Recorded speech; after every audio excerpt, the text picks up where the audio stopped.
everyone, it's Jack from Cultaholic.com, and you know what time it is. It's my favourite time of the week, and that's because it's time to talk about my wrestlers of the week. Lots of exciting wrestling to talk about this week in various different promotions. So let's waste no further time and take a look at my top 10 wrestlers of the week. Loads of honourable mentions, but way too many to really single out anyone in particular. I can think of people who had good matches who didn't make the list, such as Brian Cage in Impact, Becky Lynch on Raw, she didn't quite make the list as well. Camryn Grimes and Tyler Bate had a really good match in NXT.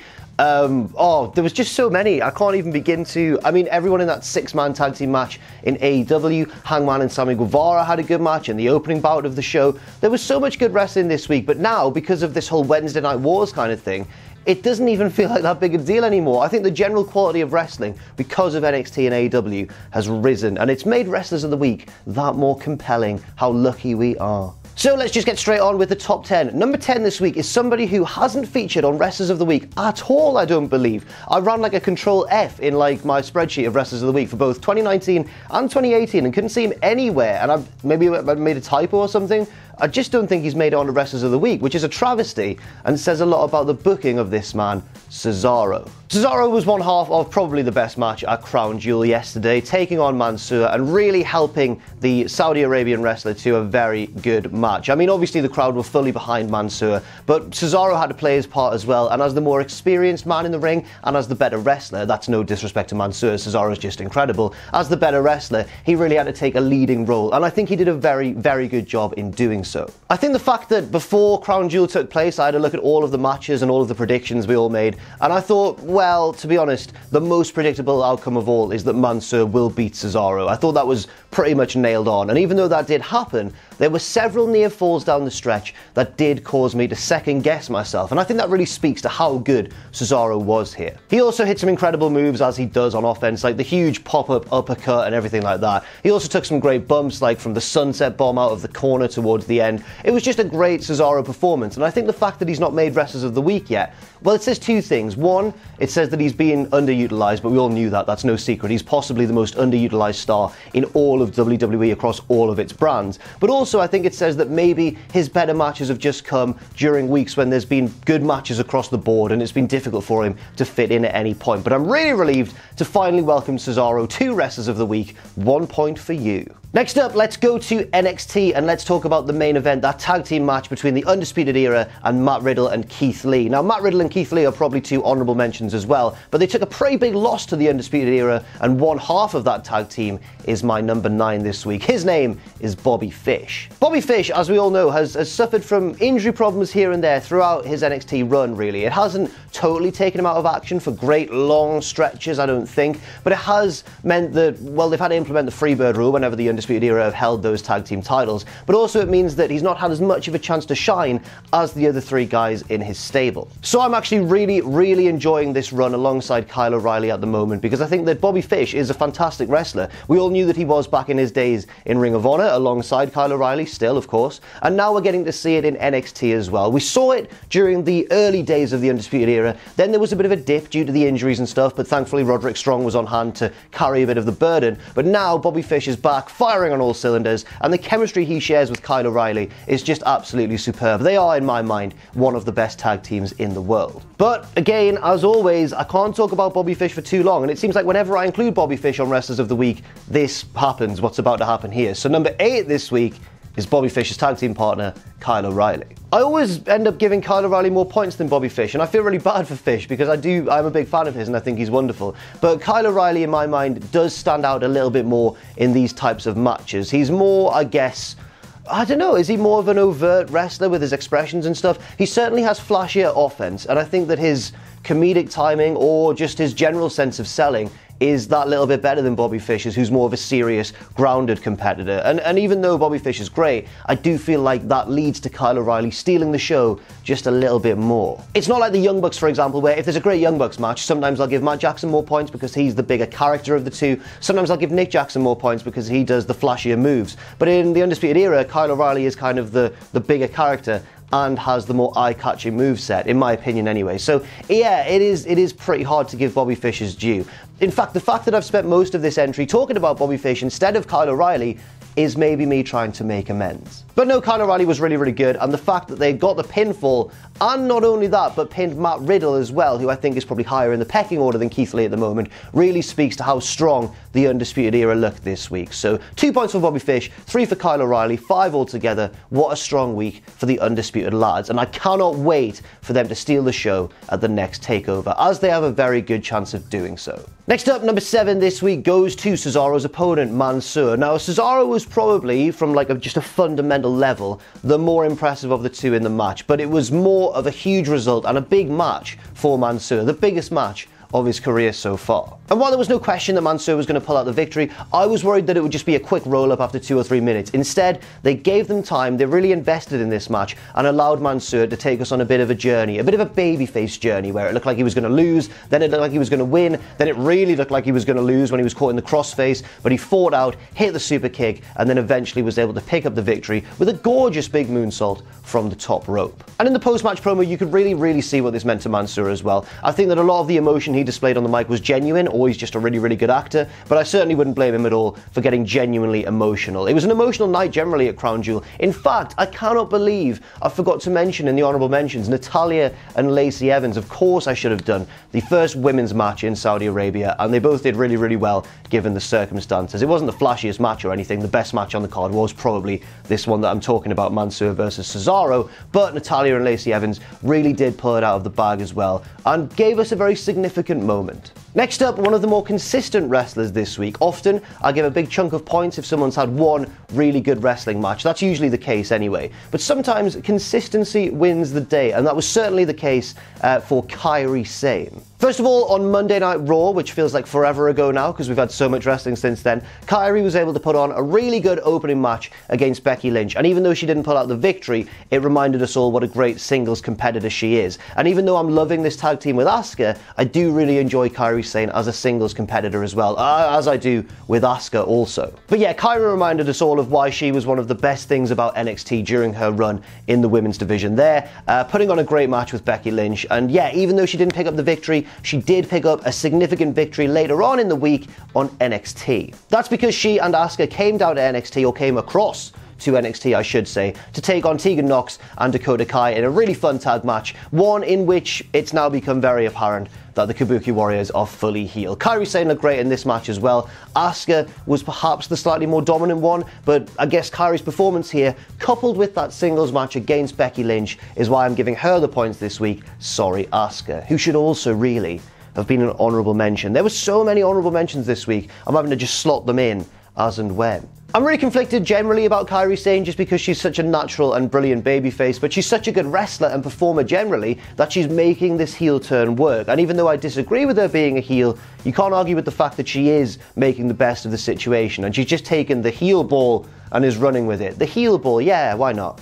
Why not call it the heel ball? Next up, number 5, another tag team wrestler. This was a very strong week for tag team wrestling, but it's not in WWE, it's in AEW, and his name is Frankie Kazarian. I'm a big fan of Kazarian, as anybody who's been watching wrestling for the past however many years he's been doing it should be. Kazarian is absolutely brilliant, a consummate professional in the ring, and the longevity of the man is second to none. Well, it's second to his mate Christopher Daniels, but he's injured at the minute, so we're going to talk about Frankie Kazarian. He, of course, took part in the final of AEW's tag team tournament to decide the first ever AEW Tag Team Champions, and he bloody pulled out the victory as well, didn't he? Himself and his partner Scorpio Sky. Kazarian actually took the brunt of the punishment in this match from their opponents, Pentagon and Phoenix. At one point, he was slammed through the timekeeper's table, which looked very uncomfortable thanks to a Pentagon powerbomb from the apron. Not from the apron, I should say. That sounds like he jumped with him off the apron. He took him off the apron, scooped him like a child, and slammed him through the timekeeper's table. Kazarian looked to be out of action totally,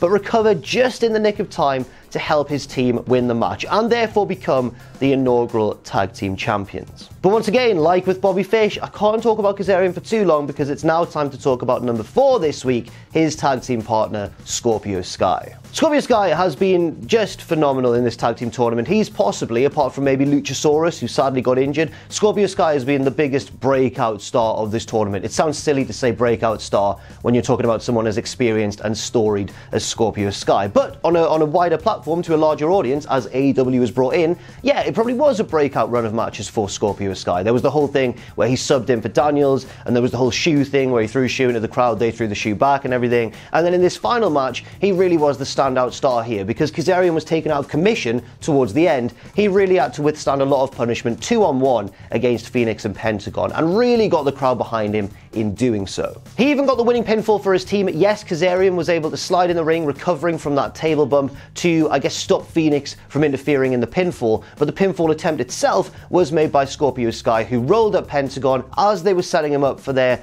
package piledriver double stomp finisher. Instead, Sky just rolled him up and thought, you know what, we're going to take these tag team titles right here and right now. At least that's what I hope he said. In the moment, physically said it to Pentagon as he was pinning his shoulders to the mat. I'm out of breath.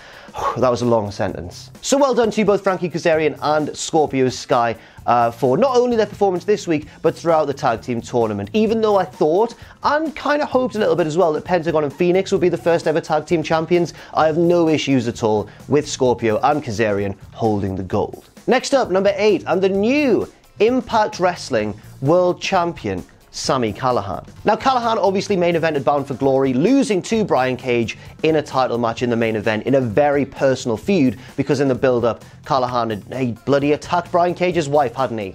What a rascal. But in the rematch this week on TV for the belt in a steel cage, it was Sami Callihan who was able to pick up the victory in a very enjoyable match. I can't quite decide whether this was better than their Bound for Glory match. I think I might just edge it to this week's match. Last week's match was okay, but it was overshadowed by a lot of other matches that week in Wrestlers of the Week, whereas this week, it managed to stand out a little bit more. I guess maybe because of the steel cage stipulation, or maybe because of the title change, but yeah, they both did really well, and Brian Cage is also going to get a retrospective honourable mention. But it was Callihan who was the star of the show here, winning the gold, the big heel title victory. Boo! Except it's kind of hard to boo him, because Sami Callihan has been one of the best things about Impact's roster over the past couple of years. And you might ask, well, Jack, why on earth did they just do the title change here if they could have done it at Bound for Glory on a bigger platform? But I kind of see why they did. It's comparable in a way to Rollins and Wyatt. You know, I really strongly feel like Wyatt should have beaten Rollins at Hell in a Cell over in WWE instead of at Crown Jewel yesterday. I thought that first loss was really damaging to both The Fiend and Seth Rollins.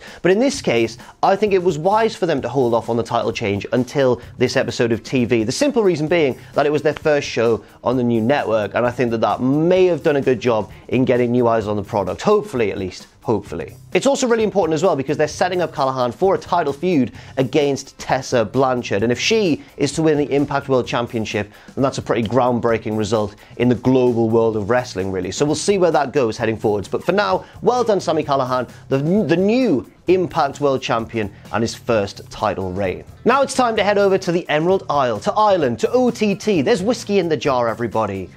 Oh, Danny boy, the pipes are calling. It's time to go to Ireland to talk about easily the best and most captivating match of this week. Not just the match, but the entire storyline around it as well. So number 2 this week is Jordan Devlin. Now over in OTT, it's quite a complex story to try and tell in this sort of video. You know, I'd need a full video to talk about this feud in its entirety. But basically, Jordan Devlin, for the longest time, was like the big hero of OTT. He dethroned Walter in his home country to win the OTT Championship. Everyone was absolutely loving it, and Jordan Devlin was the undisputed top dog babyface of the promotion. And then David Starr came along and started messing that all up. Now, it's more complicated than I can possibly sum up here, but basically, Starr and Devlin were best friends in kayfabe, and maybe they are in real life too. I'd love that. That would be lovely. But best friends in kayfabe, and then Starr betrayed Devlin because he was jealous because Devlin was about to beat Walter, and the whole thing with Walter is that David Starr can never beat him in any promotion. So Devlin was basically the victim of David Starr's jealousy, I suppose. So you'd imagine this big title match at OTT this week would have been the case of the big babyface Jordan Devlin against the big heel David Starr,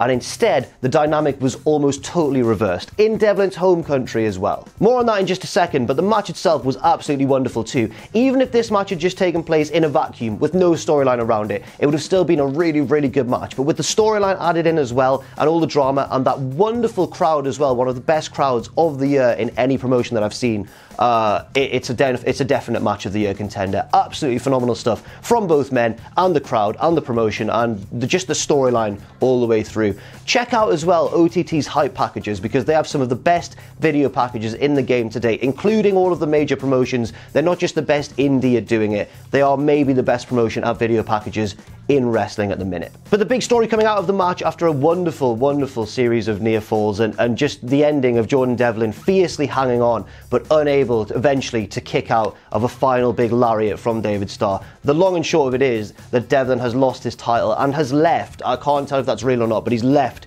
OTT almost kind of in disgrace. It's really captivating stuff. So a great performance from Jordan Devlin, but now it's time to talk about my wrestler of the week, and it's no surprise from what I've just said that it is David Starr in one of the best storylines all year. So you may have seen, if you follow him on Twitter, that David Starr has been kind of the figurehead of this independent movement in wrestling, looking for unionization, better rights for wrestlers and all the rest of it. He's also been a very, very outspoken critic of WWE, and all this real life stuff played into the feud, like really, really well. The video package detailed how Devlin thought Starr was a hypocrite because he's only bitter at WWE because he had various tryouts and could never quite get the job done, whereas Starr is saying, Devlin's not your hero anymore, Ireland, I'm your hero. And watching it, honestly, I thought that the point of it was that Starr's meant to be this manipulative heel who's tricked everyone into thinking he's a babyface, whereas Devlin is kind of the accidental heel who really should still be the babyface.